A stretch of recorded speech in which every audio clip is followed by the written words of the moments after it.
एक एक होता है और दो दो। लोग की शुरुआत दो से होती है। अगर वाकई एक हों तो दो लोग साथ भी रह सकते हैं, पर दो होते हुए एक बने रहना कठिन भी होता है। आप गौर करें कि अक्सरियत व्यवस्थाएं भी दो में बटी होती हैं, और होने को उसके भी कई आयाम हो सकते थे, पर मुख्यतः दो ही होते हैं। हम एक थे, एक चला गया, अब हम दो लोग हैं। विभाजन पर लिखते हुए संपूर्ण सिंह कालरा ने एक के दो हो जाने का दर्द बयान किया है। दो लोग अजीब पहेली हैं, दो लोग चुटकुले के पात्र हैं, वे व्यवस्था के साथ हैं और कभी कभी परस्पर खिलाफ हैं। दो लोग साथ रहते हैं, रहकर भी नहीं रहते हैं, हंस पड़ते हैं और रास्ते में बेवजह लड़ पड़ते हैं। तो 2 जून को इन नाम अनाम गुमनाम दो लोगों को याद करके शुरू कर रहे हैं 3 ताल में दूसरे सीजन का दूसरा एपिसोड, ताऊ, खान साहब और सरदार के साथ। जय हो, जय हो, जय हो। ताऊ, फिर से हम दो लोगों के साथ, ताऊ और सरदार के साथ, मेरे और जंगल दोनों के बहुत अच्छे दोस्त आसिफ खान, जिनको मैंने ये नाम नहीं दिया। हमारे पास कुछ चिट्ठियाँ आई हैं, कुछ ने खान सर करके आपको संबोधित किया। अरे वाह, शुक्रिया। कुछ ने खान साहब करके। बहुत शुक्रिया। और चूंकि ये जून का महीना है और पिछला हमारा मई का जो आखिरी था वो, तो उसमें हमने देर से शुरू किया तो चलाया था।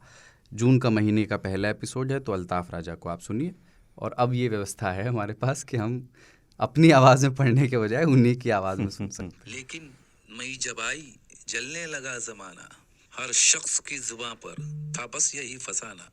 दुनिया के डर से तुमने बदली थी जब निगाहें, था जून का महीना, लपे थी गर्म आहें। जून का महीना और लपे थी गर्म आहें। वैसे गर्मी है नहीं इस बार, मतलब मैं तो आज ही सुबह ये सोच रहा था कि गर्मी, मतलब अब थ्योरी नहीं रही क्लाइमेट चेंज ऐसा कुछ। जून में हम लोग कूलर के सामने, जितनी देर हम लोग घर पे रहते थे, कूलर के सामने खड़े रहने के लिए, बैठे और लेटे रहने के लिए लड़ाइयाँ होती थी। और आज मैं बिना पंखा चलाए हुए सुबह जब उठा तो एसी तो चल ही नहीं रहा था, पंखा भी सुबह बंद कर दिया क्योंकि ठंड लग रही थी। इसे कहते हैं अमित मीडिया। हमको नोएडा में अगर गर्मी है तो पूरा देश चल रहा है, और नोएडा में अगर सर्दी है तो पूरा देश ठिठुर रहा है। गर्मी बहुत बहुत ज़्यादा है, बहुत ज़्यादा जगहों पर, और वैसी है जैसी जून में होनी चाहिए। अच्छा, नोएडा में नहीं है। हाँ, लेकिन हम मतलब यहाँ पे चूंकि पश्चिमी विक्षोभ होता है। अच्छा, हर बार यही कारण होता है, वेस्टर्न डिस्टर्बेंस। कुछ ना रिएक्शन जो पिछले एपिसोड पर आए हैं, मैं वो छोटे छोटे पहले रिएक्शन, चिट्ठियाँ बाद में आएंगी, छोटे छोटे रिएक्शन बताता हूँ। ज़रूर। आदित्य प्रताप सिंह ने लिखा है कि 3 ताल के सीज़न 2 का पहला एपिसोड सुनकर बिल्कुल ऐसा नहीं लगा कि हम उससे इतने दिनों से दूर थे। ऐसा लगा कि पिछले में छोड़ा था और आज नया आ गया। तो 3 ताल की पुनः बैठकी के लिए सहर्ष बधाई और शुभकामनाएं। बहुत शुक्रिया सर आपका। और किसी ने ATS नाम दे दिया है BTS की जगह। अच्छा, हाँ। और ये जय हो, ये एक मैसेज है कि मुझे बहुत पसंद आया और बहुत ही इजी फ्लोइंग था, और सीज़न 1 का जो कैरेक्टर था उसको उन्होंने बरकरार रखा है। Congratulations to the ATS team. वाह, थैंक यू सर। तो इस तरह की ट्वीट पे मैं देख रहा था, हाँ। ट्विटर पे मैं ज़्यादा एक्टिव नहीं रहता हूँ, हाँ, तो कुछ 3 तालियों ने तो फॉलो कर ही लिया आपको। हाँ, मैंने देखा सडनली 50-60 लोग बढ़ गए मेरे ट्विटर पे फॉलोअर्स। उन सबका बहुत शुक्रिया। कुछ एक मैंने पढ़े जिन्होंने लिखा कि मज़ा नहीं आया, तो उनसे यही कहूँगा कि नया जूता जब हम लाते हैं बहुत प्यार से, वो भी काट देता है। 3 दिन बाद फिर वो सही हो जाता है और जूते से फिर हमें प्यार हो जाता है। तो जूते को शेप में आने का वक्त, थोड़ा वक्त दीजिए, कोशिश पूरी रहेगी कि आपका जो यकीन और है। मज़ा ऐसी चीज़ है ना जो आते आते आती है। मज़ा एक बार में झटके तरह आ गया तो फिर मज़ा क्या है। रहमान का गाना जीवन भर मुझे पहली बार पसंद नहीं आया, दूसरी बार भी पसंद नहीं आया। जीवन भर कोई भी कौन गाना, सा? मेरे जीवन भर। हाँ, कौन सा गाना? AR रहमान कोई का कोई भी गाना आपको पसंद नहीं आया, क्योंकि बहुत लाउड से दूसरी बार नहीं आया, तीसरी बार नहीं आया, फिर वो घुस जाता है धीरे धीरे, फिर वो आपको अच्छा लगता स्किन के अंदर चला जाता है। है। हाँ, तो फिर वो जीवन भर के लिए अंदर ही रहता है। वो अजीज़ मियाँ के बारे में जो हम लोग एक बार बात किए थे, खान साहब, तो उसमें हमने ये कहा था कि आप जो लोग बिगिनर्स हैं कव्वाली के, वो अजीज़ मियाँ की कव्वाली को सुने, अगर उनको लगता है उन्होंने अभी तक नहीं सुनी। पर उसमें शर्त ये है कि आप 3 बार उसको सुनिए। और ये बात हम अपने 3 ताल के बारे में भी कहते हैं, अगर आप बिगिनर हैं 3 एपिसोड एक बार मौका देखिए, आपको देना पड़ता है कि 3 एपिसोड आप सुनिए और उसके बाद तय करिए कि आपके लिए है या नहीं। उसके बाद आप चले जाएंगे तो हमें कोई मतलब ये नहीं होगा, कोई उससे बैर नहीं है आपसे कि आपको पसंद नहीं आया, ठीक। तो शुरुआत के जो, अगर आप 3 ताल के सीज़न 1 के शुरू के जो 5 एपिसोड देखेंगे, उसमें भी हम लोग बहुत तरह के प्रयोग कर रहे थे। और उसमें भी कुछ जगहों पर आपको लगेगा कहीं डिस्कशन खिंच गया है, पर हम धीरे धीरे एक शेप हासिल की हम तीनों की बातचीत में, केमिस्ट्री के साथ। और आगे भी जो भी तीसरे सज्जन रहेंगे, हो सकता है खान साहब अगले उसमें नहीं रहें, व्यस्तताएं इनकी रहती हैं, तो वो शेप धीरे धीरे आपको मिलेगी सीज़न 2 में भी। प्रतिक्रियाएं सिर्फ 3 ताल पे नहीं आई हैं। जो संसद का उद्घाटन हो गया 28 मई को, उस पर भी बहुत आई हैं। और राजद वालों ने उसकी तुलना ताबूत से की। आपको याद होगा कोविड के समय हम सेंट्रल विस्टा प्रोजेक्ट पे बात कर रहे थे, क्योंकि उस समय बड़ी बात हो रही थी कि एक तरफ लोग मर रहे हैं, दूसरी तरफ इतने 1000 करोड़ की लागत से जो है ये हो रहा है। तो आप शेप के मामले में आपने भी वैसे कहा था कि थोड़ा शेप तो उसका है मिलता, हेक्सागोनल या क्या होता है वो। नहीं, मेरे और राजद में फ़र्क इतना है कि मेरे दिमाग में बहुत सारे चुटकुले आते हैं, पर सबको मैं ट्वीट नहीं करता। कुछ चुटकुले ऐसे होते हैं जो वापस ले लेना पड़ता है।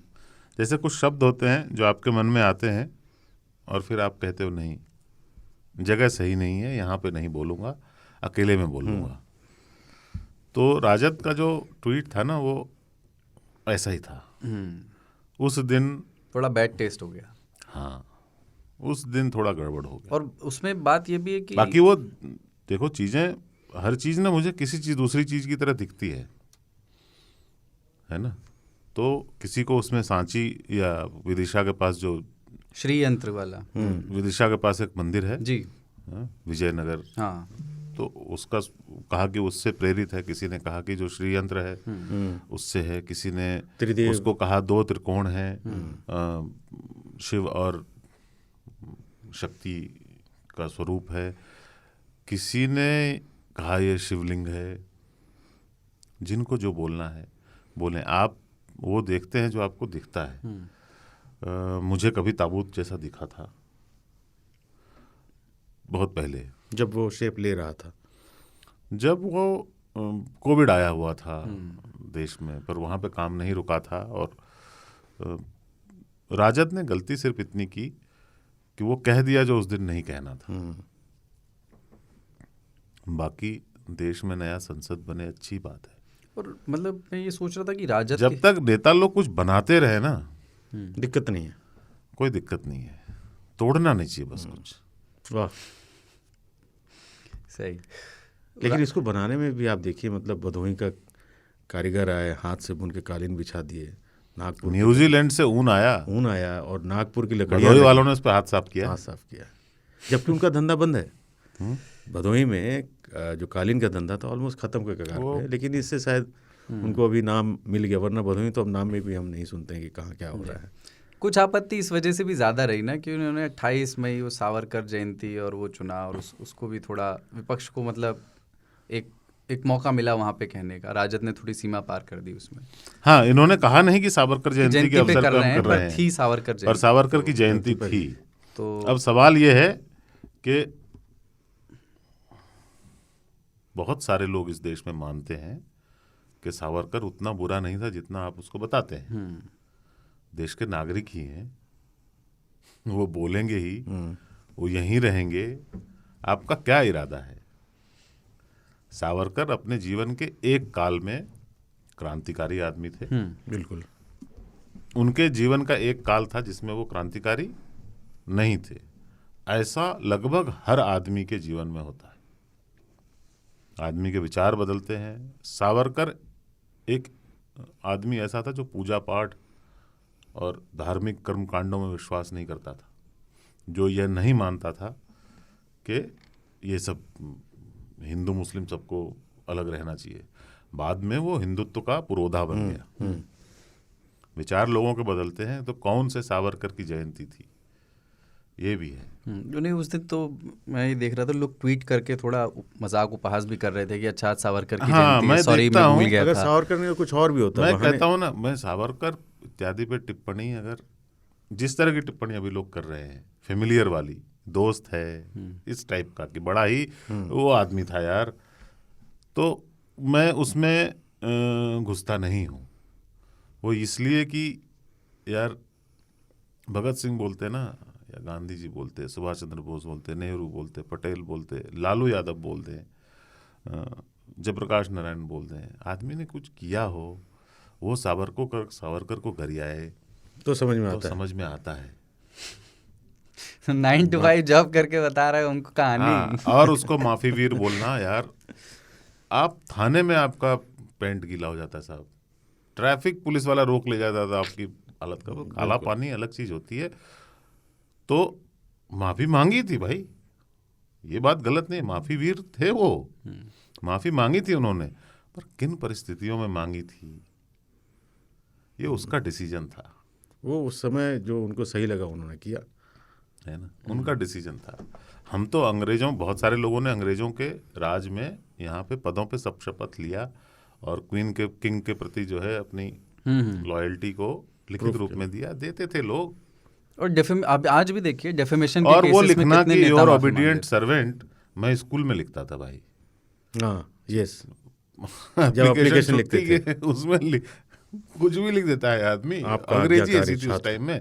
खैर, सावरकर को डिफेंड करना या सावरकर को क्रिटिसाइज करना, इस वाले में मैं पढ़ता नहीं हूँ, मेरे विचार हैं अपने, पर मैं इसमें पढ़ता नहीं हूँ, क्योंकि यार वो सब आदमी बहुत कुछ किया भी था, बहुत कांड किए थे उसने पेरिस वेरिस जाके तो क्यों अपन उसमें पढ़े। उसके जन्मदिन पे अगर हो गया तो आप बोलो ना कि इस दिन क्यों किया,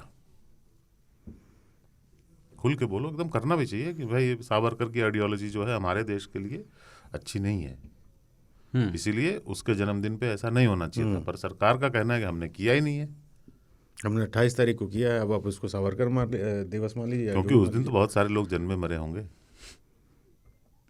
यही बात वैसे ये मौजूदा सरकार के संबंध में आप अक्सर देखें कि जो विवादित वैचारिक इतिहास के जो उनके चरित्र हैं ना, कभी भी उनको सामने तो नहीं रखती है, वो हमेशा ढके छिपे तौर पर ही रहते हैं। जैसे उनके नहीं, ये लोग तो खुल के बोलते हैं, बीजेपी वाले सब सावरकर को श्रद्धांजलि देते हैं, नहीं, उनको जैसे मानते हैं अपना, हाँ, जैसे कि दूसरे लोग करते हैं। जैसे पार्टी के कुछ नेताओं ने कई बार, 1-2 बार कह दिया गोडसे के बारे में कि गोडसे देशभक्त थे, प्रधानमंत्री ने कहा, और बहुत सारे लोग बीजेपी में ऐसा विश्वास करते हैं हाँ कि गोडसे देशभक्त था। हाँ, वही गोडसे जयंती मनाने लगे हैं लोग, होगा भी, आई डोंट नो। हाँ, लेकिन वो कि अपनी पार्टी ऑफिस में गोडसे का कम से कम चित्र नहीं लगाते हैं, तो वो कुछ उनके इतिहास के नायक ऐसे हैं कि बिल्कुल बिल्कुल, हाँ, वो तो बना था हत्या करने वाले का मतलब, और वो बोलते हैं अरे हत्या तो सभी करते थे, हत्या यार भगत सिंह ने हत्या नहीं की थी वैसे, पर उधम सिंह ने की थी, पर उन्होंने किसकी की थी?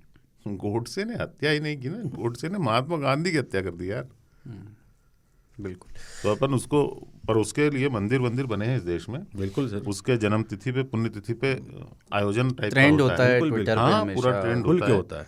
और ये दुख का बात है कि कुछ लोग उसको आदर्श भी मानते हैं, पर वो मेरे विचार है, बाकी लोगों को भी इस देश में रहने का हक है। हाँ, अपनी जो ऐसा मानते हैं कि गोडसे भगवान है, उनका परसेप्शन है, उसको क्या कर सकते हैं। आज़ादी दी से गांधी जी दिलवाइस थे है ना। हाँ, इस बात की आज़ादी गांधी जी ने दिलवाई आपको कि उनके हत्यारे की पूजा करो आप। गांधी से अब वो लोग बोलोगे कि गांधी जी ने नहीं दिलवाई थी, बहुत सारे लोगों ने दिलवाई थी, दिलवाई होगी, मतलब एक आदमी का तो योगदान नहीं होगा ना। बिल्कुल बिल्कुल, मेरे भी दादाजी जेल में रहे थे, पर यार उनको कौन जानता है, जानते तो हम गांधी को ही ना, गांधी का देश बोलते हैं, मोदी जी खुद बोलते हैं। जो आज अपन बात करने वाले हैं, गांधी से ही याद आया, राहुल गांधी जो फुल फॉर्म में हैं, क्या उन्हें हम फुल मार्क्स दे सकते हैं? क्योंकि अमेरिका यात्रा पे हैं वो, और बड़े मज़े के कमेंट्स कर रहे हैं वहाँ से। मतलब एक चीज़ उनके, मतलब आप व्यक्तित्व में आप देखें एक बदलाव जो बात के दौर में दिखता है। फ़ोन निकाल के कहने लगे hello Modi ji, hello mister Modi, मेरा फ़ोन टैप हो रहा है, या ये उन्होंने मेरा आईफोन टैप हो रहा है। इसी पे मुझे आपत्ति है, दिखाना क्यों सकता है? आईफोन नहीं हो सकता, आईफोन टैप नहीं होता ना, फोन टैप होता है। अच्छा, हाँ, वो तो बीच में होता है ना। आईफोन आपके फोन से निकल चुका है मामला, बीच में कहीं पर कुछ होता है आपके फोन और सर्वर के बीच में, चाहे वो व्हाट्सएप का सर्वर हो। बिल्कुल, आईफोन तो सिर्फ एक जरिया है बात करने का। आप और दूसरी बात ये बहुत सारे लोग कहते थे शुरू में, मुझे ना याद आ गया, शुरू में जब लोगों ने आईफोन लिया था तो दिखाते थे रास्ता बताते हुए हाथ हिला हिला के कि इधर। और ये भी बोलते थे कि सुनो फोन कर लेना मुझे आईफोन पे, हाँ है ना। अच्छा, मेल भी जब आप करते हैं सेंट फ्रॉम आईफोन आता है। तो वो है, उस सिंड्रोम से पता नहीं राहुल ग्रस्त हैं या नहीं, उस पर बात करेंगे। पर उन्होंने एक बयान और दिया जिस पे अपन ज़्यादा थोड़ा ठहर के बात करेंगे। उन्होंने कहा कि प्रधानमंत्री ईश्वर के सामने बैठ जाएं तो उनको भी कन्विंस कर सकते हैं कि मैं तुम्हें बताता हूं कि दुनिया कैसे चल रही है।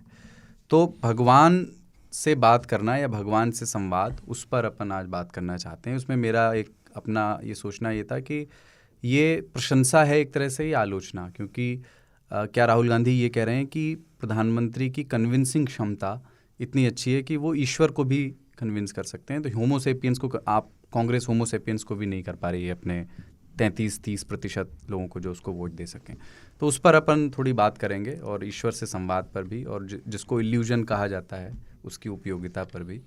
और दूसरा विषय ऐसा है खान साहब कि जून का महीना शुरू हो गया है, गर्मी की छुट्टियों का समय है और जज साहब, मास्टर, स्टूडेंट, बहुत सारे लोग छुट्टियों पे चले गए हैं। हम लोग आज हॉलीडे होमवर्क पे बात करेंगे जो स्कूलों में मिलता था, है अभी भी, और जो असाइनमेंट्स मिलते थे। मतलब कई बार ये होता था कि छुट्टियों के आखिरी 2 दिनों में हॉलीडे होमवर्क किए जाते थे। ताऊ कई बार ये बात कह चुके हैं कि ऐसे बच्चे अब नहीं मिलते जो किसी एक टाइम फेज़ में कुछ नहीं कर रहे हों।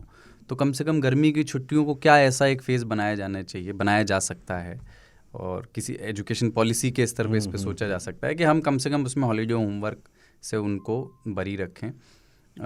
और क्या इसमें एक कॉन्ट्रेरी व्यू भी है कि हॉलीडे होमवर्क किसी तरह का जो प्रोसेस है वो आपको अभ्यास में रखने और आपके व्यक्तित्व के विकास में किसी तरह से उपयोगी है।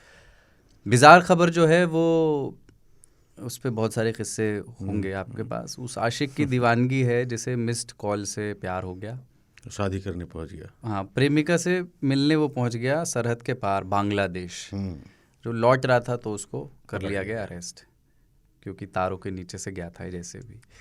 तो उस पर बात करनी है, मिस्ड कॉल से और क्या क्या खूबसूरत घटनाएं शुरू हुई हैं। इज़राइल की से एक बिज़ार खबर आई है, मतलब जहां अचानक कॉकरोच दिख जाए तो लोग इस तरह चीख पड़ते हैं कि आसपास के लोगों को लगता है कि कोई टेररिस्ट अटैक हो गया, क्योंकि वहाँ इतना आम है। तो अचानक चीखना, किसी पब्लिक प्लेस पे कुछ हो जाना, तो और उसका कुछ और समझा जाना, उस पर आज बात करेंगे। 3 तालियों की चिट्ठियाँ भी हैं आखिर में, पर पहले एक छोटा सा ब्रेक ले रहे हैं। आज तक रेडियो पर आप 3 ताल सुन रहे हैं खान साहब, सरदार और ताऊ के साथ। और ये दूसरी बार इस सीज़न में आसिफ जी का सिर्फ पदार्पण नहीं हुआ है। राहुल गांधी अमेरिका में थे, उनको भी शायद मालूम था कि दूसरा एपिसोड हम लोग रिकॉर्ड करने वाले हैं, तो उन्होंने एक बयान दे दिया बढ़िया सा, और वो प्रधानमंत्री के बारे में है कि मोदी एक तो दुनिया चलाना ईश्वर को सिखा सकते हैं, भगवान भी चौंक जाएंगे कि मैंने क्या बना दिया, और वो वैज्ञानिकों को विज्ञान सिखा सकते हैं, इतिहासकारों को हिस्ट्री सिखा सकते हैं, आर्मी को जंग लड़ना और एयरफोर्स को उड़ना सिखा सकते हैं। क्या बात है। तो ये सब बातों पे अपन करेंगे, लेकिन पहले जो मतलब ये जो उन्होंने बातें कही हैं तंज के तौर पर कहीं पर, भगवान को कन्विंस करने वाली बात जो है कि मैं आपको बता दूंगा और ऐसे होता है, इसका जो गहन मायने हैं, और प्रधानमंत्री नरेंद्र मोदी की जो पॉलिटिकल कैपिटल है उसमें एक उनका जो व्यक्तित्व का करिश्मा, और साथ में जो भाषण जिस कन्विक्शन से वो देते हैं, जनता उसमें यकीन करती रही है, पिछले 2 चुनाव ही बताते हैं। तो मुझे लगा कि ये प्रशंसा की है उन्होंने, आलोचना, मतलब तंज करते हुए ऐसा तो नहीं कि तारीफ कर गए हो। ये किसी की व्यक्तिगत आलोचना है। देखो कुछ नहीं, जो उन्होंने बात कही है वो बहुत सारे लोग कहते हैं कि प्रधानमंत्री जो हैं वो हर विषय पर ज्ञान दे देते हैं, एक्सपर्ट की तरह बोलने लगते, ज्ञान देते हैं। ऊपर ऊपर नहीं बोलते, वो A² + B² + 2AB में चले जाते हैं। उस लेवल पे उस विषय को पढ़ाने वाला भी जनरली नहीं जाता है, क्योंकि ये इसको क्यों छेड़ना, पर वो चले जाते हैं। राहुल गांधी, ये उनकी आलोचना यहाँ भी लोग करते हैं। राहुल गांधी ने यही है कि सैन फ्रांसिस्को या पता नहीं कोई विदेश में जाकर एग्जोटिक नाम की जगह पे जाके किया है। अब है कि क्या भगवान बनाने वाला चौंकेगा मोदी जी को देखकर? ये एक बहुत बड़ा सवाल है। और दूसरा ये है ना सर कि कह रहे कि भगवान को भी कन्विंस कर लेंगे। तो अभी मेरी बात हो रही थी सरदार से, तो मैंने बोला बिल्कुल सारे लोग भगवान को कन्विंस करने में ही लगे पड़े हैं, वो कर लेंगे तो हमसे ज़्यादा अच्छा। हाँ, इतना सा फर्क है। जो पूजा अर्चना और जो हमारी डेली सुन लो मान लो हमारी। कल भी बोला था यार महीने भर से व्रत कर रहा हूँ। हाँ, तो शायद भगवान जो राहुल गांधी से कन्विंस नहीं है, मोदी जी से है उनको। क्योंकि अगर कोई बनाने वाला है ना तो वो इसलिए आश्चर्यचकित नहीं होगा क्योंकि उसने हर देश में ऐसे एक एक आदमी तो दिए ही है ना। मोदी जी क्या है कि 1 in a billion है, तो 1 in a 1.4 बिलियन है। अनोखा व्यक्तित्व है उनका। और भगवान भी मुझे लगता है सर आखिरी जो क्रिएशन किया था वो इंसान को किया था, उसके बाद बंद कर दिया उन्होंने। वो ऐसे है कि भगवान ने गर्मी बनाई, इंसानों ने एसी बना दिया। भगवान ने ठंडी लाई, हीटर बना दिया। भगवान बोले अब काफ़ी है साला अपना सब कुछ करने के लिए। भगवान को कोई इंटरफेरेंस है, निकल गया। हाँ, मतलब इंसान है ना भगवान अगर है, मतलब भगवान की बिगड़ैल औलाद है। हाँ, भगवान इंसान हाथ से निकल चुके हैं हम।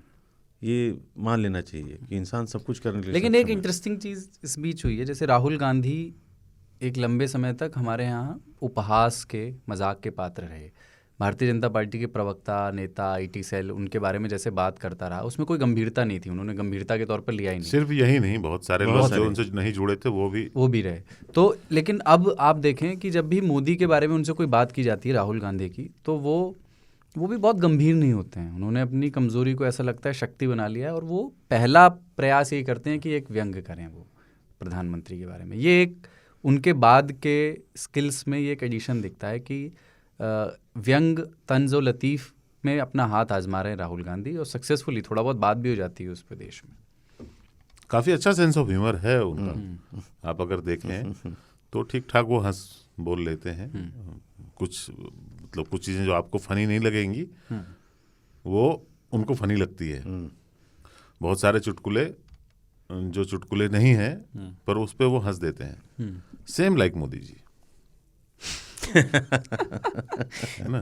तो अच्छी बात है, नेताओं में थोड़ा सा तो ह्यूमर रहना चाहिए, और एक दूसरे पे अगर ये व्यंग्यवाण ही चलाते रहें तो अच्छा रहेगा, क्योंकि इनके जो फॉलोअर्स हैं वो बहुत घटिया लेवल पे ले गए हैं। तो ऊपर वाले को थोड़ा सा सेट करना चाहिए स्टैंडर्ड कि यार हमारे लेवल पे आओ, आगे बढ़ना है। तो कल जैसे ये भगवान वाली बात पे ही वो जो महाकाल के मंदिर में मूर्तियाँ टूट गई, मोदी जी का एक भाषण था, ये एक्ट ऑफ गॉड है, वो कलकत्ता में दिया था उन्होंने। अब ये यहाँ पे लोगों ने उनके वीडियो को जोड़ के, ये वाली वीडियो जोड़ के ट्रोल कर दिया है क्या।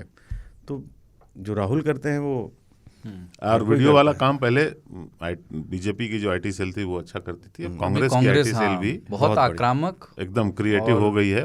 थैंक्स टू मोदी जी, इसमें भी मोदी जी का ही हाथ है सर।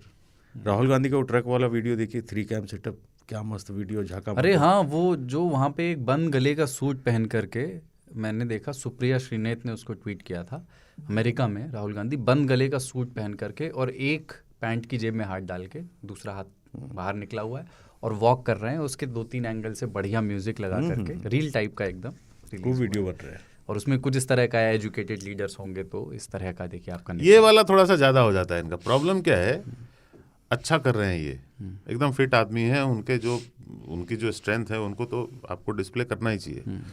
ये जो बोल देते हैं ना कि एजुकेशन, इस देश में एक बहुत अजीब सा अरविंद केजरीवाल ने चलाया है एक्चुअली ये, कि एजुकेटेड होना चाहिए प्रधानमंत्री, है ना। यार प्रधानमंत्री के लिए एजुकेटेड होना ना होना मायने नहीं रखता है। बेसिक एजुकेशन होना चाहिए प्रधानमंत्री को।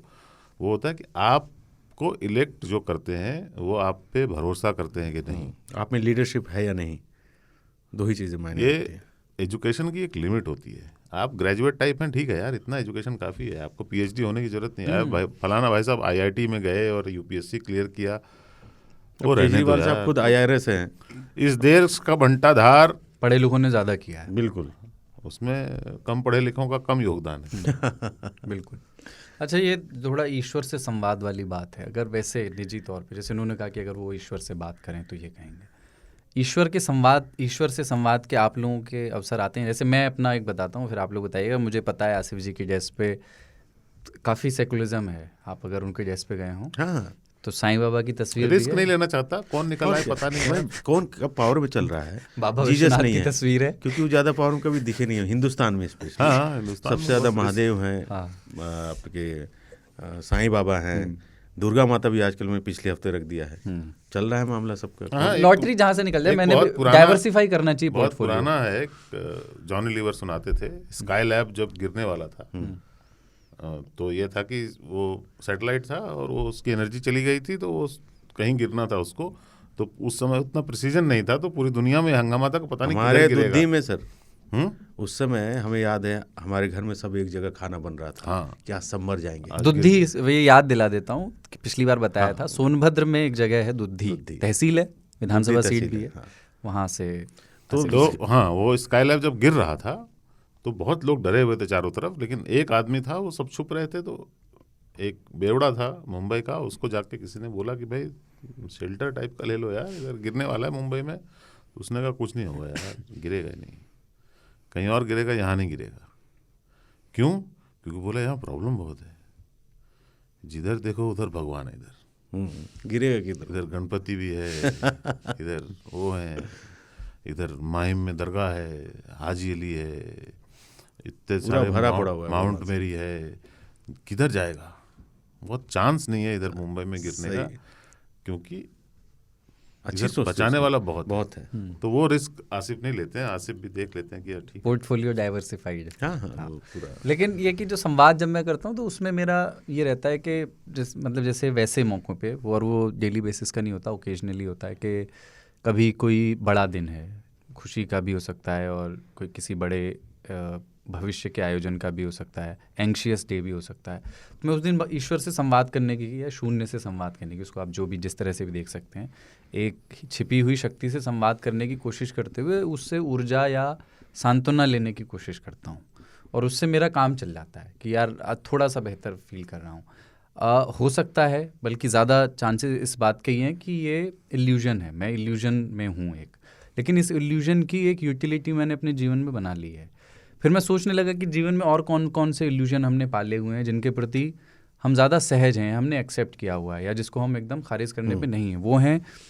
तो पहला मैं सोचने लगा कि म्यूज़िक भी शायद एक इल्यूजन है, क्योंकि वो आपके हालात में कोई व्यवहारिक परिवर्तन, एक्चुअल चेंज लाता नहीं है।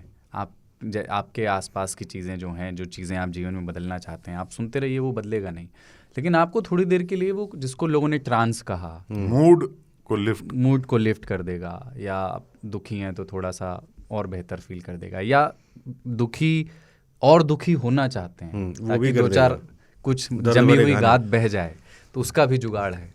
तो उस तरह से मुकेश के दर्द भरे नगमे, उसका पर्पस और दुखी होना नहीं होता था, उसका पर्पस होता था कि मैं अकेला ही दुखी नहीं हूँ, बहुत ये भी हो रहा है बहुत।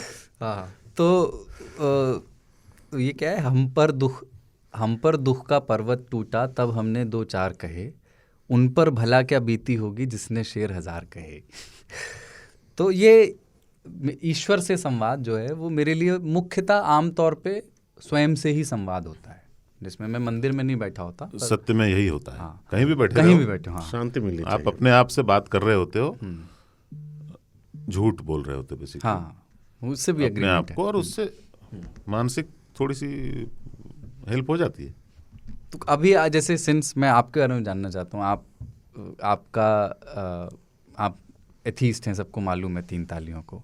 तो ये वाला, जैसे आपने कहा कि मुझे रिलीजन में कलर्स पसंद हैं और मुझे तो कर्मकांड पसंद है ना, ये वाला यूटिलिटी अभी रहता है आपका, मतलब इससे कोई कैसे डिनाई कर सकता है, क्योंकि स्वयं से संवाद तो हर व्यक्ति करता ही है। हाँ, तो मैं अभी आजकल मैं स्वयं से ही करता हूँ, मतलब अब आदत छूट गई है, मैं स्वयं से ही बात करता हूँ। ये भी कोरोना इफेक्ट है, जब कोरोना आया और आपने कि ये नहीं, मैं स्वयं से ही बात कर लेता हूँ कि बहुत खराब टाइम चल रहा है यार, किसको बोलूँ बहुत खराब टाइम चल रहा है, तो अपने आप को बोल लेता हूँ। पर मैं अब ईश्वर से संवाद नहीं करता। पहले मैं तो पत्थरों से संवाद करता था, मतलब लोग कहते हैं कि पत्थरों में देवता नहीं होते, तो होते ही नहीं, तो फिर पत्थर में या न पत्थर में क्या होता है। तो पहले मैं पत्थरों से संवाद करता था, दीवारों से संवाद करता था, ऊपर देखता था सचिन की तरह, जैसे यूं जो तकता है आसमान में तू, कोई रहता है आसमान में क्या, तो उस टाइप का मैं भी ऊपर देखता था। गजब है ना। फिर अब जो है ये पता है कि ये संवाद जो है मैं खुद से करता हूँ। आप जब प्रार्थना कर रहे होते हैं, मंदिर में करें, मस्जिद में करें, चर्च में करें, आप खुद से बात कर रहे होते हैं, कोई नहीं सुनने वाला है, पर ये अच्छा लगता है। पर उसमें एक फ़र्क है, जैसे मेरी आवाज़ कहीं जा रही है। हाँ, मैं जब करता हूँ ना, वो मुझे मालूम है कि मैं स्वयं से ही संवाद कर रहा हूँ, लेकिन मैं जिसको संबोधित करता हूँ उसको स्वयं से सुपीरियर समझकर उसके सामने होता हूँ, और मैं थोड़ा याचक की मुद्रा में होता हूँ कि यार इस बार जो है इतना भर और करना कि ये गलती नहीं करना, या इस बार ये चीज़ ठीक करना। जब मैं ये कहता हूँ तो मैं कहता स्वयं से ही हूँ वो, लेकिन मैं जिससे मुखातिब हूँ ये समझता हूँ कि मुझसे सुपीरियर है, मेरा अभिभावक है। एथीस्ट लोग जब स्वयं से संवाद करते होंगे तो वो सुपीरियर और वायरल रहता है या समभाव रहता है कि स्वयं से संवाद करते हुए? नहीं, उसमें कोई चूंकि दूसरा नहीं होता तो सुपीरियर और इन्फीरियर का मसला ही नहीं आता। मेरे लिए वो मसला नहीं है कि मैं किसी अपने से बड़े से बात कर रहा हूँ। तो आपके साथ वही माइच भगवान है टाइप से? अपुनिच भगवान है। अपुनिच भगवान। आपका क्या रहता है खान साहब? मेरा मिक्स है गुरु। मैं नमाज नहीं आती मुझे, मैं मस्जिद नहीं जाता, सालों साल ईद बकरीद की नमाज नहीं पढ़ता, मंदिर चला जाता हूँ। ऐसा नहीं कि मेरा अल्लाह पे यकीन नहीं, बिल्कुल पूरा यकीन है मेरा। तो सुबह सुबह मेरे एक आदत है सर कि जब मैं अपने बिल्डिंग से बाहर निकलता हूँ, मैं ऊपर सर करके कि अल्लाह पाक सारे तमाम नियमतों के लिए आपको बहुत शुक्रिया, और 3 चुम्मे में भेज देता हूँ उनको। और मेरा गार्ड देखता है, साले बाहर निकलता है, मॉर्निंग किस कुछ करता है। अगर उस समय कोई महिला आ रही हूँ, कोई गलती समझ लेंगे, सर ऊपर रहता है, मैं 3 किस दे के thank you God for this life. Office आता हूँ, सबसे हाथ जोड़ता हूँ। यहाँ दूसरा मसला है कि सारे बॉसेस खुश रहें, काम वाम अच्छा चलता रहे, बस इतना है। और ऊपर देखने वाला जो है ना, प्राचीन काल से आया है, धर्म के पहले से आया है। पर ये कैसे बना होगा कि आसमान में रहता है कोई, कि क्योंकि जमीन पे तो वो रह नहीं सकता, वो होता तो जमीन नहीं, आसमान में बड़ी दिक्कत है। आसमान में हम जा नहीं सकते। नहीं, वो हमेशा से उनको ये लगता, क्योंकि देखो सारा कांड आसमान से ही होता था। बारिश, घर वर जो है ना वो तो अभी आए है ना, पहले तो होता नहीं था इससे मामला। पहले जो है मामला आसमान से ही सेट था। सूरज, चांद का ना होना, बारिश, बर्फबारी और बिजली, सारी पहेलियां हुई, सब ऊपर से। बस इसलिए ऊपर ही देखते थे। फिर जब कॉन्सेप्ट बना कि नहीं कोई पावरफुल है तो ऑब्वियसली हमारी बराबरी में थोड़ा नहीं रहेगा, तो वो ऊपर रहता है। फिर हमने उसके लेवल बना दिए कि 7-8 लेवल है। बाप रे, वो सबसे ऊपर रहता है, जबकि रहता अगर है तो नीचे रहता होगा कहीं पे। अरे मैं उत्तराखंड का एक देख रहा था वीडियो, एक वायरल हुआ था, तो वो उत्तराखंड के किसी एक ज़िले का था। लोकल आदमी से एक पत्रकार बात कर रही थी, तो वो कह रही थी कि यहाँ पोल्यूशन बहुत हो गया अब, तो यहाँ जो पहले भगवान रहते थे वो और ऊपर मूव कर गए। हाँ, जैसे जहाज में बैठे हैं तो भगवान के बहुत करीब है। तो बोले ऊपर चले गए वो, और बद्रीनाथ की साइड ही हैं सारे भगवान, इधर ये आपको नीचे नहीं मिलेंगे, कोट द्वार और इस तरफ। जैसे तो कई बार होता है है कि दर्शन के लिए या दरगाह के लिए बस निकली थी बिहार से या बनारस से अजमेर शरीफ जा रही थी, बस लड़के सब मर गए, तो खुश होना चाहिए। मिलने की इतनी तलब थी, सीधा ऊपर जाके डायरेक्ट मीटिंग होगी। अब लोग हाय हाय बहुत गलत हो, तो हम समझाते नहीं बिल्कुल सही हुआ है, वो अल्लाह से मिलना चाहते थे, अल्लाह से दुआ करें, अब डायरेक्ट मामला है। तो मुझे अफसोस नहीं होता कभी कि इन सब चीज़ों पे। ईश्वर से संवाद की जो मिसाल है ना, तो एक आदमी बहुत ऊंची पहाड़ी चढ़ करके, उसको किसी ने बताया था कि यहाँ ईश्वर मिलते हैं, वो पहुँचा और उसको ईश्वर मिले, तो उसने ईश्वर से पूछा कि आपके लिए $10 लाख क्या है? ईश्वर ने कहा मेरे लिए तो $1 बराबर है। तो बोले अच्छा आपके लिए 10 लाख साल क्या है? बोले वो 1 मिनट बराबर है।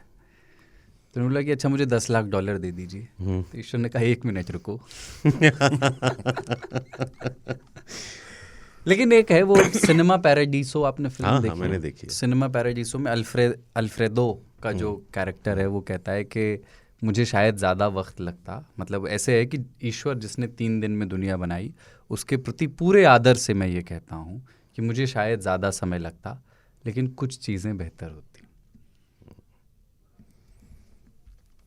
कोई इस पे टिप्पणी? 3 दिन में बनाने वाला है ना, वो इतना गजब का थ्योरी है कि एक तो सर्वशक्तिमान सर्वशक्तिशाली जो पूरा ब्रह्मांड बना सकता है, वो 6ठे दिन के बाद आराम भी करता है।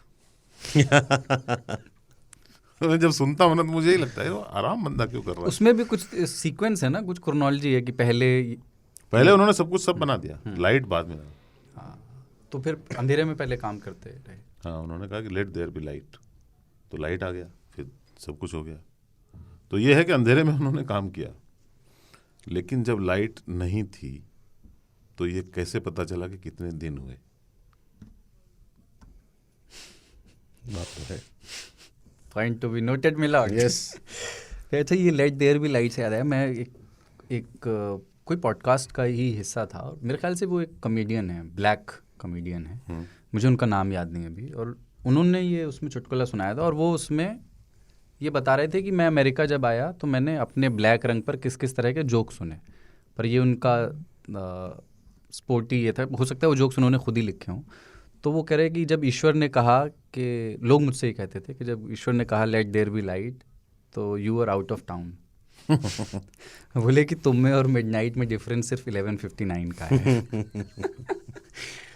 खैर, ये लेकिन ये जो अहम ब्रह्मास्मि वाला पूरा थ्योरी है, इसको कभी आपने समझने और इसमें इसको साधने, इसको थोड़ा और इस दिशा में बढ़ने की ओर कभी सोचा, या अनएक्सप्लोर्ड रहा है? नहीं, जब मैं स्पिरिचुअल था तब मैं ये सब सोचता था, और इन पे बहुत मतलब मंसूर हल्लाज और अहम ब्रह्मास्मि सारी चीज़ें सोच समझ कर उस पर फिक्र करता था, और काफ़ी टाइम देता था इन चीज़ों को, कि अब जो है ना अहम भस्मास्मि वो एहसास हो गया है, तो अब मैं उससे कभी भी नीचे ऊपर मूड वूड से, मैं कई बार बोल चुका हूँ, नहीं होता। इनफैक्ट मैं उसको छोटा नहीं कर रहा, एक मानसिक मतलब तकलीफ है वो, डिप्रेशन। मैं कई बार सोचता हूँ कि मैं क्यों नहीं हो रहा हूँ, क्योंकि मैं होना चाहता हूँ डिप्रेस्ड। मैं ये जो उठाव है ना, उसको धसान में बदलना है। हो सकता है उसका एक अलग एहसास हो, और हो सकता है वही आइडियल अवस्था। ये आप एक बार बोल चुके हैं कि डिप्रेशन शायद मनुष्य के आइडियल स्टेट है मनुष्य का। हाँ, तो मेरा एक दोस्त है, उसने सुना, कह रहा है कि यार ताऊ की बात ये जो है ना, ऐसे माथे में तीर की तरह घन्ने से लग गई। हाँ, ये है सर आपका जो मैं स्पेस वहाँ पे वो पॉडकास्ट सुनता हुआ वहाँ पे स्पेस दबा के पॉज करके लैपटॉप में सुन रहा था, मैं आधा घंटा सोचता रहा उस पर। तो नहीं, पर वो कभी कभी मिस करता हूँ मैं, जैसे लोग बहुत ठहाके लेकर हंसते हैं, मैं भी हंसता हूँ, पर अक्सर वो किसी दूसरे के हंसने की कॉपी होती है। ठीक है, संक्रमण की वजह से होता है। मैं कभी भी अंदर से उतनी जोर से नहीं हंसता, वो दिखावे की हंसी होती है। तो वो बहुत कभी कभी मैं मिस करता हूँ कि नेचुरल जो फ्लो था मेरे लाइफ का, वो था कि कुछ भी कर रहे हैं, हंस रहे हैं, बोल रहे हैं। और मैं ऐसा नहीं कि चुटकुले एंजॉय नहीं करता हूँ, मैं बहुत ही घटिया चुटकुले बहुत अच्छे से एंजॉय करता हूँ, लेकिन उतनी जोर से नहीं हंसता। तो उसको मैं मिस करता हूँ, पर मैं उतनी जोर से रो भी नहीं सकता। तकलीफ भी अब उतनी नहीं होती, खुशी नहीं होती अलग बात है, पर तकलीफ भी अब उतनी नहीं होती। कोई निर्णय लेने में मुझे कहीं कोई कंफ्यूजन भी उतना नहीं होता। नहीं, मैं और सरदार यही बात करते कि आप जैसा पेशेंस हमारे अंदर आ जाए। नहीं, आना नहीं चाहिए, पेशेंट आदमी ठीक नहीं है। पेशेंट आदमी ठीक नहीं। इस पे आपने कहा ना कि डिप्रेशन, और तो मैं मणिकर्णिका घाट सभी लोग ने सुना होगा, वहाँ पे डॉक्यूमेंट्री बना रहा था, वो जो डोम राजा होते हैं उनके ऊपर। तो वहाँ मैं 3 दिन शूट पे था, तो वहाँ शून्य में चला जाता था, क्योंकि कंटिन्यूस बॉडीज आ रही हैं, और दिन रात में कैमरा लेके खुद ही शूट कर रहा था। प्रॉब्लम एक ही होता था, शाम में जैसे ही मैं होटल पहुँचता था, चारों तरफ राख वाख घुसा रहता, नहाता था, सबसे पहले फ़ोन करके हाफ तंदूरी भेजो, हाफ तंदूरी चिकन, क्योंकि महक से ना अंदर का आदमी जाग जाता था कि तंदूरी खाना है उसी तरीके का। तो वहाँ पे मैं मतलब शून्य में रहता था, लेकिन इंसान इतना फरेबी है या इतना ज़्यादा बदमाश है कि वापस अपने दुनिया में 1 घंटे बाद होटल में नहाते नहाते आपको मूड बन गया कि वो ऑलिव ऑयल, स्मोकी फ्लेवर आ रहा था, स्मोकी फ्लेवर आ रहा था, बर्दाश्त से बाहर था, फ़ोन की फटाक से एक हाफ तंदूरी भेजो। तो डिप्रेशन वगैरह ये सब क्षणिक है। आप कभी उस दुकान पे गए हो जहाँ तंदूरी बनता है? हाँ हाँ वो मुर्गों की मणिकर्णिका है। यस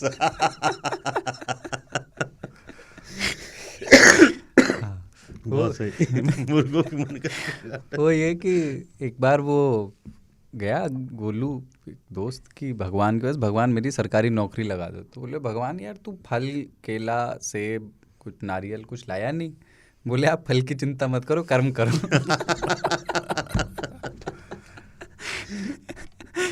तो ये है, लेकिन ये मतलब ये कि ईश्वर इतना इंटरेस्टिंग कॉन्सेप्ट है, हम लोग मेरे ख्याल से 3 ताल में। आई थिंक वो बहुत इंटरेस्टिंग हाँ, कॉन्सेप्ट है हाँ। और एक ऐसा कॉन्सेप्ट है जो कि इतने 1000 सालों तक रहा है और जाने का नाम नहीं ले रहा। इसका मतलब है कि उसकी उपयोगिता है। जब तक चीज यूज में होती है ना तब तक उसमें जंग नहीं लगता। इस्तेमाल में आ रहा खराब नहीं होगा तब। जैसे ही कुछ धर्म जो चले गए उसका कारण तो इस्तेमाल कम हो रहे थे। तो कॉन्सेप्ट के रूप में तो बस अद्भुत है। अब तक का सबसे पावरफुल पोटेंट फोर्स है वो। और एक चीज़ और कि मैं ईश्वर की शपथ लेकर कहता हूँ, मतलब इस वाक्य की ध्वन्यात्मकता, मतलब इस पे भी थोड़ा बात करना चाहता हूँ, क्योंकि हमारे यहाँ मंत्री और तमाम लोग या अधिकारी सभी लेते हैं। इसकी वजह है ना कि आप मुझ पे पर विश्वास उसके मत बाद कीजिए। इतना झूठ इतना भ्रष्टाचार तमाम चीज़ें होती हैं। उसका सीधा सीधा है कि आप मुझ पे विश्वास मत कीजिए, भगवान की साक्षी ले रहा हूँ मैं। आप भगवान को तो मानेंगे ना, फिर वो अपना पूरा चीज़ भगवान पे ही डाल देता है। जितना वो फ्रॉड करेगा, स्कैम करेगा, जो वादे किए पूरे नहीं करेगा, तो कहीं ना कहीं भगवान को बीच में ले आएंगे। भैया देखो, ईश्वर की रचना कमजोर लोगों ने की, बिल्कुल उसका उपयोग मजबूत लोग करते कर रहे हैं। हैं। इतना ही है। ठीक है, ये उपसंहार है ये। आप कभी कुंभ में जाइए, जो कूटा जाता था बहुत कमजोर था और उस समय दे दो जमाना। समोसा ले आओ, इतना क्या हिचक समोसा ले आओ यार। हाँ, क्या है दे कि दो मैं तब जो से। देख रहे हैं उनको मैं बता दूं कि और दे दो। मुझे आज 2 जून की रोटी नहीं मिली मिली। है। 2 जून की बात थी। लंच नहीं किया है आज ताऊ ने, तो लाइव मैं 3 ताल लाइव के समोसे खा रहा हूँ। अगर आप देखना चाहते हैं तो वीडियो में देखें। ऑडियो में सिर्फ कुरकुराहट की आवाज़ आएगी। और सर ये ये समोसे जिनके हैं दद्दा के, हमारे फिल्म सिटी में हाँ ही इनकी दुकान है, हमारे ऑफिस के ठीक सामने। दद्दा की उम्र ठीक ठाक है और उन्होंने पूरे कोरोना में समोसा बेचे, यानी दोनों लहर झेल गए दद्दा। दद्दा जो है 65 के तो होंगे। हाँ, और दद्दा जब भी जाइए वो बिजी है समोसा बेलने में और तलने में ही। तो मैंने देखा कोरोना में अच्छे निपट गए, बस दद्दा यही जिंदा रख दो। है। तो उनकी बड़ी मतलब मेहरबानी है कि उनकी वजह से हम अच्छे मुझे समोसे नहीं खा पा चाहिए। रहे हैं। एक ले लो यार। नहीं अरे अभी अगर बाबा होते तो समोसे ईरान से लेकर और जो गोश्त कोरिया का तक, असल जो समोसा था, हाँ उसकी इसके बात ओरिजिन मुगल काल से इसका संबंध इत्यादि पे अच्छा खासा बोल लेते। लेकिन मैं चूंकि मैं खाने में विश्वास करता हूँ, मैं फल की चिंता करता हूँ, कर्म से मुझे मतलब नहीं। एक बात यह कि अगर ईश्वर मान लें आपसे, एक हाइपोथेटिकल कल्पना है कि ईश्वर आपसे बात करने को तैयार हो जाए, तो आप आज के समय में एक बार सकपका जाएंगे कि मैं बात क्या करूं। जैसे वो सृष्टि तावड़े का जो रैप है, वो फ़ोन आता है ईश्वर का, भगवान बोल रहा हूँ, अच्छा बुरा सब पाप पुण्य तोड़ रहा हूँ। फिर वो उसमें ईश्वर ये कहता है कि मैं चिल काइंड गाय दरिया दिल का काइंड गाय, आपने सुना है था वो। लेकिन जो लोग घोर आस्तिक भी हैं, अगर ईश्वर उनसे आज कहे कि हाँ चलें आपको एक अवसर मिलता है, ईश्वर है और आप आज उससे बात कर सकते हैं, मैं ईश्वर हूँ, मैं आपके सामने आ गया।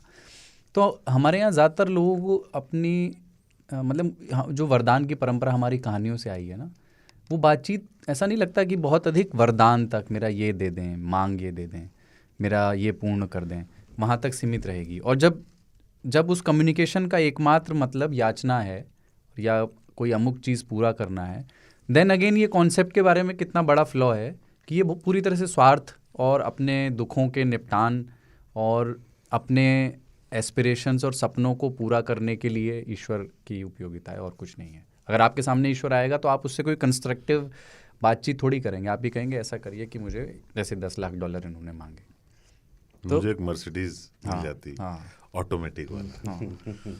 बस वही मतलब फिर यानी ये कि ईश्वर की क्रिएशन में स्वार्थ का एक बहुत बड़ा, इंसानी स्वार्थ का बहुत बड़ा, निस्वार्थ, जैसे बहुत सारे बाबाओं को आप अक्सर ही देखते सुनेंगे कि ईश्वर से निस्वार्थ प्रेम करो, दिल लगा लो, भक्ति कर लो, लेकिन वो सिर्फ प्रक्रिया की बात है। अगर आप उसको मिसाल के तौर पर अंजाम तक लेकर के जाएंगे तो वो स्वार्थ के तौर पर ही उसकी अभिव्यक्ति होगी। क्या मानोगे आप? क्योंकि इस कॉन्सेप्ट का मनुष्य ने ईश्वर की रचना इसलिए की कि उसके कुछ स्वार्थ पूरे हों। ईश्वर के थ्रू नहीं, वो तो रचना की, उसको उसने क्या होता था, उसकी कुटाई हो जाती थी अगर, या उसकी हत्या हो जाती थी और उसका परिवार कुछ नहीं कर पाता था क्योंकि मजबूत आदमी ने काटा है, वो बोलेंगे तो उनको भी काट देगा, चाहे भगवान तुम्हें देख लेगा। तो उन्होंने कहा जस्टिस है, because the world is full of injustice. Fear एक पैदा करने के लिए फियर हो या ना हो, एक अपने आप को आश्वासन देना कि यार चलो यहाँ नहीं होगा, इंसाफ तो होके रहेगा, देख रहा है, ठीक है। उसके बाद जब देखा मजबूत ताकतवर जो आदमी था, उसने कहा यार ये तो बहुत अच्छा कॉन्सेप्ट है, ये लोग क्यों यूज कर रहे हैं, मैं करूंगा। तो वो लोग सिर्फ स्वार्थ के लिए यूज करते थे, इन्होंने अपने राजनीतिक स्वार्थ के लिए यूज करना शुरू किया। उन्होंने कहा कि मैं राजा इसलिए हूं, मैं तुम्हारा सरदार इसलिए हूं क्योंकि मुझे उसने चुना है, मैं आया नहीं हूं, मुझे बुलाया गया है। वो वाला मसला हो जाता है। तब आप जब उससे आगे मूव करेंगे, मोक्ष क्या स्वार्थ नहीं है? ताकि बार बार जन्म न लेना पड़े, ये भी एक स्वार्थ है। हाँ, मुक्ति भी एक स्वार्थ है, इस पे ये भी स्वार्थ है। वैतरणी पार करवा दीजिए, बस खत्म हो जाएगा, वो भी स्वार्थ है। सब आदमी भगवान का और अपने धर्म का परचम के लिए कुछ भी करे। कल सर मेरे एक जानने वाले, नाम नहीं बताऊंगा, मुस्लिम है, तो पता नहीं उनको कहाँ से लगा हो कि मैं कुछ उसी तरीके का हूँ। उन्होंने भेजा कल कि अगर सलीम भाई बोलेंगे सपा को वोट दो, शकील भाई बोलेंगे कांग्रेस को वोट दे दो, सुहेल भाई बोलेंगे बीएसपी को दे दो, जुनैद भाई बोलेंगे ओवैसी को दे दो, लेकिन सुनील बजरंगी बोलेगा बीजेपी को दे दो, रोहित शर्मा बोलेगा बीजेपी को दे दो, मनोज कुमार बोलेंगे बीजेपी को दे दो, रमेश यादव बोलेंगे बीजेपी को दे दो। 4 मुसलमान एक साथ एक ही दिशा में तभी चलते हैं जब 5वां कंधे पे होता है। मतलब ये बकवास की चीज है। नहीं, ये सेम चीज मैंने हिंदू के लिए सुनी है। हाँ, सेम नाम रिप्लेस कर नाम रिप्लेस कर। हाँ, तो मैंने पढ़ा, मैं हंस के पागल हो गया कि इस बेवकूफ को यहाँ तक लिया कि 4 मुसलमान एक दिशा में तभी चलेंगे जब 5वां कंधे पे हो। इधर तो दूसरा वो है आपकी, आप वहाँ पे, इधर तो ये चलता है कि वहाँ पे आप एक अल्लाह अकबर का नारा दीजिए और सारा मुसलमान एक साथ खड़ा है, एक मुश्त वोट डालेगा। यहाँ आप बटे हुए हो जातियों में, उसमें इसीलिए सिर्फ एक पार्टी को चुनो और उसको वोट दो। वो तो दोनों तरफ, धर्म और भगवान और इंसान सब ये तो सही कह रहे हैं कि अरे वो डरे हुए आदमी ने बनाया था, जिसको पावरफुल आदमी। आपको पता है, वैसे मैंने पता नहीं कभी मेंशन किया है नहीं, गुलाब भाटी की 3 शादी हुई हैं, मतलब शुरू की 2 शादियां नाकाम रहीं, और उसको गांव में जो शब्द इस्तेमाल किया जाता है उसके यहाँ कहता है कि लड़की भाग गई, यानी वो छोड़ के चली गई उसको। तो वो एक दिन कह रहा है कि यार मुझे ना जाना है, इनके डिपार्टमेंट होंगे ऊपर स्वर्ग में। मैंने कहा क्या हो गया? कह रहे यार मैं वहाँ जाऊँगा तो मैं पहले यही बोलूँगा कि वो वाला डिपार्टमेंट कहाँ, जा कहते हैं जोड़ियाँ स्वर्ग में बनती हैं। बोले वहाँ बात कराओ मेरी। हाँ, लेकिन अगर संवाद हो जाएगा ना, तो मैं वरदान तो नहीं, ऑब्वियसली नहीं मांगूंगा। मैं हो सकता है एक तमाचा रसीद दूँ। ये आपने मुझे पहले भी बताया कि अगर हो, मतलब तब तो जाने जाऊंगा है, अगर तुम थे तो ये सब होने क्यों दिया इतनी दिन? चल क्या रहा भाई साहब, क्योंकि मैं इतना गंदा काम करूं अपने ऑफिस में तो कल निकाल दिया जाऊंगा साहब। और आप अभी भी बरकरार हैं अपनी पोजीशन पे। हाँ, मतलब ईश्वर का अगर अप्रेजल हो, हाँ, मतलब ये तो बहुत कम, खराब परफॉर्मेंस, बहुत खराब उनका। और केआरए बहुत उनका बड़ा है, केआरए बहुत बड़ा है, केआरए बहुत बड़ा है, और परफॉर्मेंस, पेमेंट भी देखो आप। हाँ, रियल कैश की बात कर रहा हूँ मैं, पेमेंट है और टैक्स फ्री है। हाँ, बहुत ज्यादा पैसा लेते हैं आप, और सैलरी जो है आपकी इतनी हाई है, जिसकी औकात देने की नहीं वो भी देता है। पावर इतना है, पोजीशन देखो क्या दे दिया हमने, ब्रह्मांड का प्राइम मिनिस्टर टाइप का पोजीशन है वो। यहाँ मोदी जी पे राहुल गांधी तंज कसते हैं। आप सोचो वो आदमी, और ये फेलियर कि जून के महीने में इसको पंखा बंद करना पड़ रहा है। बताइए, मामूली चीज, एसी कंट्रोल नहीं कर पा रहे आप।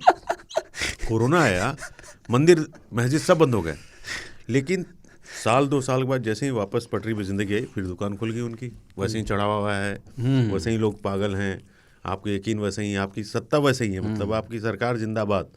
वो कैपिटल उनका बढ़िया है एकदम। बढ़िया हो रहा है। बहुत जबरदस्त। और इनको किसी कैंपेन की ज़रूरत नहीं है, ऑलरेडी इनका पूरा बेस बना हुआ है, स्ट्रक्चर खड़ा है। अच्छा, इसमें क्या है, जैसे आप किसी प्रोडक्ट की मार्केटिंग करते हो तो मार्केटिंग के लिए आपको मार्केटिंग प्रोफेशनल रखने पड़ते हैं, उसको पैसा देना पड़ता है। इसमें क्या है कि आप स्वयं घोषित कर दो कि मैं इस कॉन्सेप्ट का, ईश्वर का मार्केटिंग प्रोफेशनल हूँ, पैसा आपके पास आने लगेगा।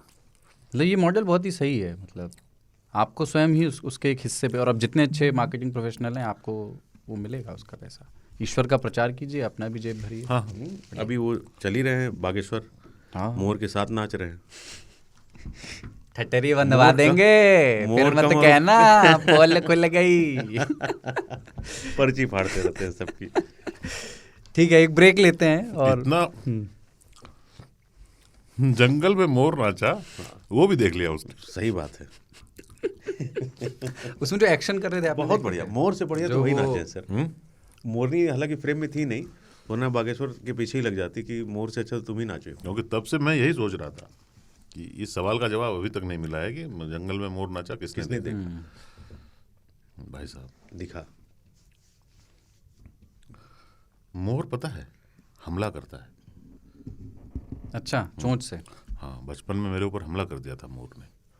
मैं भी उसको शायद लकड़ी कर रहा था, उंगली तो नहीं कर तो मेरे ऊपर हमला कर दिया 2 मोर ने मिलके।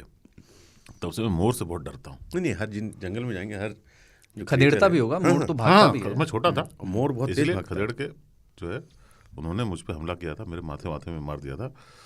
तो जब मैंने इसको देखा, मैंने कहा बच्चा नहीं डर है यार। और झबला वबला पहन करके एकदम मोर की तरह आगे आगे नाच रहा है। और वो पार्क में से जब कूदा रहा तो मोर भी चढ़ गया था उससे। ये हमसे बड़ा वाला डांसर आ गया। ठीक है, तो इस विषय पर लिखिएगा चिट्ठियां। हमने कुछ अभी जो हम बात कर रहे थे वो बाबा बागेश्वर नहीं, बागेश्वर धाम के धीरेन्द्र कृष्ण शास्त्री, गर्ग, धीरेन्द्र कृष्ण शास्त्री गर्ग शास्त्री पहले वो लिखते थे। अच्छा, तो इस बातचीत में हमने किसी अंजाम तक पहुंचने का, किसी निष्कर्ष तक ले जाने का प्रयास नहीं है, सिर्फ कुछ सिरे छोड़े हैं बातचीत के। आप अपनी चिट्ठियों में इसको आगे बढ़ाइएगा। एक ब्रेक ले रहे हैं और उसके बाद फिर हैं 2 बिजार कहानियाँ।